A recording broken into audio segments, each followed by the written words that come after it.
Tudo bem, gente? Vamos lá?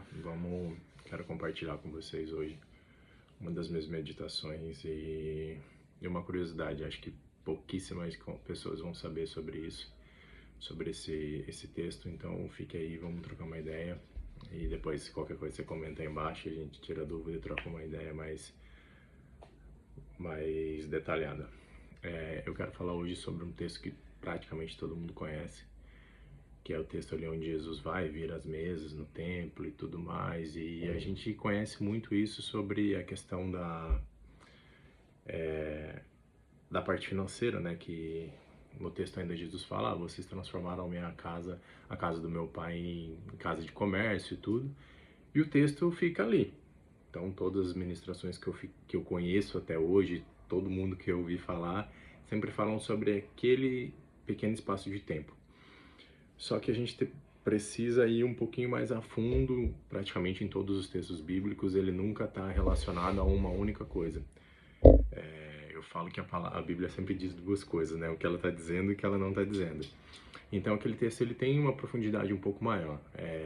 Todo o Novo Testamento ele é baseado no Antigo Testamento.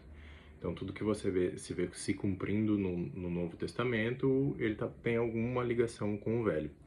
Por isso que o Velho ainda está lá, tá? Para que a gente consiga entender. Mas vamos lá, vamos trazer um pouquinho do que estava acontecendo naquele momento. Eram os festivais da Páscoa. Explicar brevemente para quem não tem uma ideia sobre o que é a Páscoa. A Páscoa era uma comemoração do povo de Deus, do judaísmo, que comemorava a saída do Egito, do tempo de escravidão. E aí o que acontece? Por que se comemora a Páscoa? Inclusive a palavra Páscoa, ela vem de passar por cima. Mais uma curiosidade aí, tá? O que acontece?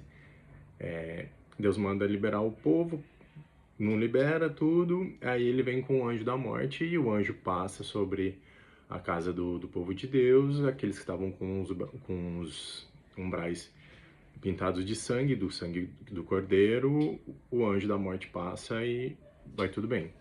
Então, essa é uma comemoração da Páscoa. O sentido da Páscoa é esse, que foi por esse meio que Jesus libertou o povo. E aí é instituído uma festa, instituído no calendário judaico. Só que o que acontece? Por que esse texto de Êxodo e Levítico ele é citado em dois textos bíblicos, tá? Levítico, a parte do sacrifício, e Êxodo, o detalhamento das coisas. Por que a gente precisa puxar para cá esse texto que está no Novo Testamento? Vamos lá. A Páscoa não era simplesmente, eu vou matar um cordeiro. Não. Existe toda uma base para que isso aconteça. E por que Jesus fica tão bravo quando isso acontece? Vamos por partes. Existia, sim, a parte do comércio ali, que acontecia, mas Jesus estava indo um pouco mais fundo. É o que acontece muito hoje nas igrejas que eu vejo. Quando o cordeiro era instituído, podia ser um cabrito ou um cordeiro. Depois, se você quiser, eu deixo detalhado. Em Levítico 1, de 1 a 7, vai falar sobre como era o cordeiro. E em Êxodo 12, do 3 ao 13, vai falar um pouco mais detalhado também. O cordeiro tinha que ficar um tempo junto com a família, tá? Para que essa família sentisse a dor da perca. Então, o cordeiro não podia ter mancha nenhuma, não podia ter defeito, ele tinha que ser perfeito. Ele tinha que ser perfeito, como eu falei, o velho sempre vai trazer para o Novo Testamento. Assim como Jesus foi perfeito, naquela época o cordeiro tinha que ser perfeito para ser sacrificado. E esse cordeiro, o animal escolhido, tinha que ser um ano e alguns detalhes a mais. Ele ficava com a família por uma semana. Se eu não me engano, é uma semana, de 4 a 7 dias. E aí, quando a família ia sacrificar, ela já tinha um sentimento pelo aquele animal, porque ele era o cuidado dentro da casa, tudo ele era cuidado mais perto, como um membro da família. Para que isso? Para que as pessoas sentissem em si como é perder um ente querido, perder alguém que gosta. Porque isso era o sacrifício. A ideia da remissão de pecados alguém que se bota no seu lugar para que você morra, alguém que é digno. Por isso que o cordeiro não podia ter defeitos. Então, a pessoa que estava ali, a família, as crianças, tudo, que estavam convivendo com aquele animal, iam matar um animal que já fazia parte da família. E aí a gente leva para o texto onde Jesus vira as mesas. Porque o que estava acontecendo lá? As pessoas que estavam lá vendiam animais para que o sacrifício fosse feito. E tem um detalhe legal que antes do cordeiro ser morto, o homem colocava a mão sobre o cordeiro como um símbolo de estar passando os pecados dele, da sua família, para o cordeiro, para que o cordeiro fosse morto e os pecados fossem mortos juntos. Sempre aí existe a necessidade de sangue. Sangue significa vida. E aí, esse cordeiro seria imolado, morto, como você quer chamar aí. E Jesus estava exatamente fazendo essa pauta. Cara, vocês estão tirando a consciência de perca do meu povo. Vocês estão tirando a consciência de que o pecado gera dor, de que o pecado gera uma perca, que isso vai ter um custo lá na frente, que alguém vai ter que sofrer por isso. E quando eu estava fazendo os estudos aqui, e o tema que vem na minha cabeça, eu até anotei aqui, é do sacrifício ao lucro. Você pega algo que era sacrificial, você pega algo que tinha um sentido e que as pessoas colocavam no coração, e aí isso gera temor. A palavra fala que o temor do Senhor é o princípio da sabedoria. Quando você tira o temor das pessoas, elas simplesmente fazem o que querem. Ah, isso não vai ter repreensão, eu não vou sentir nada, não vai ter problema nenhum, isso não vai abater na minha vida. E isso começa a gerar uma falta de senso na pessoa, ou falta de medo. Tá? Se você pega o original da palavra temor, a palavra temor, ela tem dentro de si medo, porque a pessoa precisa sim ter um certo medo daquilo. Você não tem temor porque você não tem medo. Aquela pessoa, se aquela pessoa, aquela autoridade, ou quer que seja, não pode fazer nada contra você, você não tem por que ter medo. Você não tem por que temer a ela. Você pode respeitar, mas você não vai temer a ela, tá? E aí, a grande pauta de Jesus ali era isso. Cara, vocês estão tirando o símbolo do meu povo. Vocês estão tirando a ideia do sacrifício para que a vida deles comece a ser normal. O pecado seja algo normal. E a gente vê muito isso hoje dentro das igrejas. Você não vê mais nenhuma palavra de confronto. Você já não vê mais nenhuma palavra que fala, olha, você não pode errar. Você não pode fazer isso, você não pode fazer aquilo. A vida cristã é uma vida de oba-oba? Não, nunca foi. Mas hoje a gente vê muito sobre isso. Ah, você pode fazer isso, vem... A gente tem igrejas aí que... Não vou nem entrar muito no detalhe. Mas que... homossexualismo é normal, tudo. A gente não tem nada contra, tá? Inclusive, um episódio que me fez mudar muito a forma que eu pensava foi quando eu estava na Jocum.